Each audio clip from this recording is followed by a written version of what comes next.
So this is fresh off the 3D printer. This is a sculpt by Paul Braddock called Shroomhead.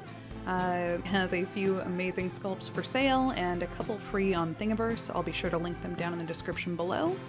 And once I get these layer lines filled in, I'm gonna get it all primed up and give it a nice paint job. Let me know what you think.